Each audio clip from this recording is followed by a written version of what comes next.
I have doctors that we work with that are in Detroit, that bombed out city of yesteryear, okay? And some of them are doing, $500,000 a year, and some of them are saying, well, Detroit's such a bad economic place, I can't even make $50,000 a year this year. What's the difference? They live in the same city. They're just a few miles from each other in that same city. It has to do with what's up here, what B.J. Palmer said was the subluxation above the atlas. It doesn't have to do with where they're living. It has nothing to do with the economy. Because we've heard from all the speakers this morning, how many people out there need our care as chiropractors? How many? Everybody does, right? So it has to do with what's coming from inside out.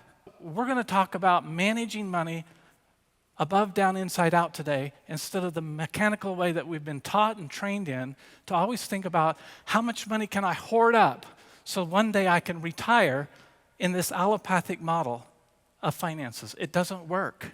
It will not work. And many, many people every year are so disappointed in trusting in that model. So we've got to define some terms in order that we're talking the same language, okay? I used to ask every one of my patients when they came in, and most of them had seen other chiropractors, I would ask them, do you know what a vertebral subluxation is? Do you know how many of them ever told me the answer? I maybe can count them on one hand over the 20-some years that I practiced. That's sad, because that's the only thing I thought we chiropractors worked with.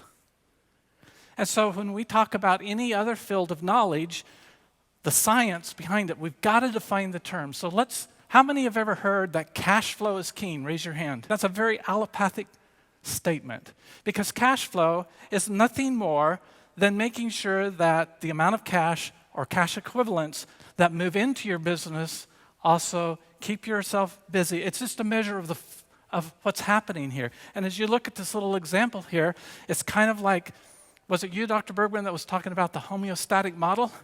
Cash flow is a homeostatic model. It's not what's happening in the real world, folks. Yes, it's a good measurement for certain things, but it is not the way to get wealthy. In fact is, increasing your cash flow does not increase people's measurable happiness. How do I know that? Well, I've seen it multiple times. I've experienced it multiple times, but Princeton actually did a study in 2010 and proved it, okay? Increasing your cash flow, whether you have $10 of cash flow or $1 million, it doesn't make you happy. That's not what makes us tick.